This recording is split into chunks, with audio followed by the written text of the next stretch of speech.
بسم اللہ الرحمن الرحیم۔ معزز سامعین کرام، السلام علیکم۔ داستان اسلام یوٹیوب چینل پر خوش آمدید۔ اللہ پاک سے دعا ہے کہ آپ سب کو اپنے حفظ و امان میں رکھے اور درازی عمر بالخیر عطا فرمائے، آمین۔ سامعین کرام، اس ویڈیو کا عنوان ہے احادیث میں عید الفطر کی فضیلت۔ عید الفطر عالم اسلام کا ایک مذہبی تہوار ہے جو ماہ رمضان المبارک کے اختتام کی نشاندہی کرتا ہے اور ہر سال بڑی عقیدت و جوش و خروش سے یکم شوال کو منایا جاتا ہے، جبکہ شوال اسلامی تقویم کا 10واں مہینہ ہے۔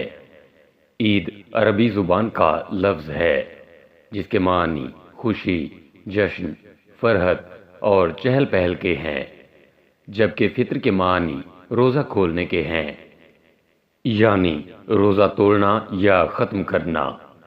عید الفطر کے دن روزوں کا سلسلہ ختم ہوتا ہے۔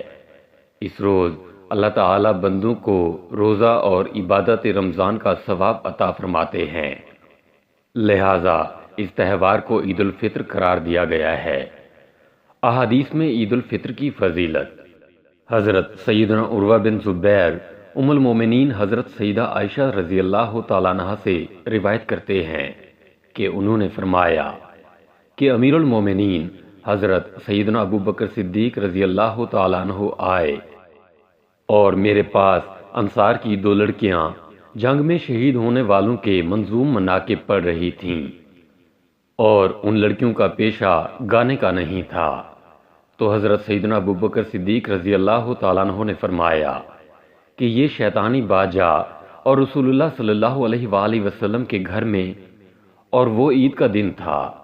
رسول اللہ صلی اللہ علیہ وآلہ وسلم نے فرمایا کہ اے ابو بکر رضی اللہ تعالیٰ عنہ، ہر قوم کی عید ہوتی ہے اور آج ہم لوگوں کی عید ہے۔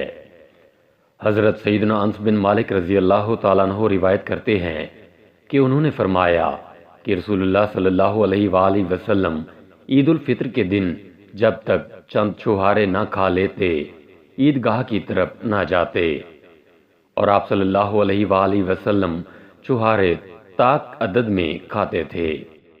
حضرت سیدنا عطا بن ابی رباح روایت کرتے ہیں کہ حضرت سیدنا ابن عباس نے قسم کھا کر بیان کیا کہ ایک مرتبہ عید کے موقع پر جب حضور صلی اللہ علیہ وآلہ وسلم مردوں کی صف سے گزر کر عورتوں کی صفوں تک پہنچے، اس وقت آپ کے ہمراہ حضرت سیدنا بلال رضی اللہ تعالیٰ عنہ تھے۔ آپ نے یہ گمان کیا کہ شاید عورتوں نے خطبہ نہیں سنا، تو آپ صلی اللہ علیہ وآلہ وسلم نے انہیں نصیحت فرمائی اور انہیں صدقہ دینے کا حکم دیا۔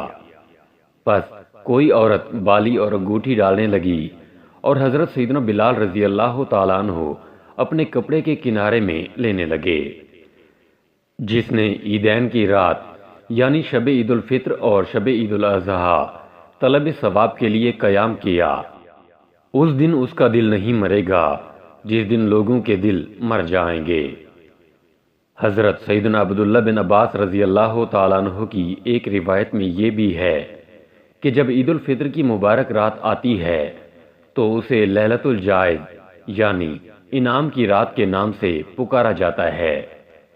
جب عید کی صبح ہوتی ہے تو اللہ تعالیٰ اپنے فرشتوں کو تمام شہروں میں بھیجتا ہے، چنانچہ وہ فرشتے زمین پر تشریف لا کر سب گلیوں اور راستوں کے سروں پر کھڑے ہو جاتے ہیں اور اس طرح ندا دیتے ہیں کہ اے امت محمد صلی اللہ علیہ وآلہ وسلم، اس رب کریم کی بارگاہ کی طرف چلو جو بہت زیادہ عطا کرنے والا اور بڑے سے بڑے گناہ کو معاف کرنے والا ہے۔ پھر اللہ تعالیٰ اپنے بندوں سے یوں مخاطب ہوتا ہے، اے میرے بندو، مانگو کیا مانگتے ہو؟ مجھے میری عزت و جلال کی قسم، آج کے روز اس نماز عید کے اجتماع میں اپنی آخرت کے بارے میں جو کچھ سوال کرو گے وہ پورا کروں گا۔ جو کچھ دنیا کے بارے میں مانگو گے اس میں تمہاری بھلائی کی طرف نظر فرماؤں گا، یعنی ان میں وہ کروں گا جس میں تمہاری بہتری ہو۔ میری عزت کی قسم، جب تک تم میرا لحاظ رکھو گے میں بھی تمہاری خطاؤں کی پردہ پوشی فرماتا رہوں گا۔ میری عزت و جلال کی قسم، میں تمہیں حد سے بڑھنے والوں یعنی مجرموں کے ساتھ رسوا نہ کروں گا۔ بس اپنے گھروں کی طرف مغفرت یافتہ لوٹ جاؤ۔ تم نے مجھے راضی کر دیا اور میں بھی تم سے راضی ہو گیا۔ آداب عید الفطر۔ حضرت سیدنا بریدہ رضی اللہ تعالیٰ عنہ سے مروی ہے کہ تاجدار رسالت صلی اللہ علیہ وآلہ وسلم عید الفطر کے دن کچھ کھا کر نماز کے لیے تشریف لے جاتے تھے اور عید الاضحیٰ کے روز اس وقت تک نہیں کھاتے تھے جب تک نماز سے فارغ نہ ہو جاتے۔ حضرت سیدنا انس رضی اللہ تعالیٰ عنہ سے ہے کہ عید الفطر کے دن نماز عید کے لیے تشریف نہ لے جاتے جب تک چند کھجوریں نہ تناول فرما لیتے اور وہ طاق میں ہوتیں۔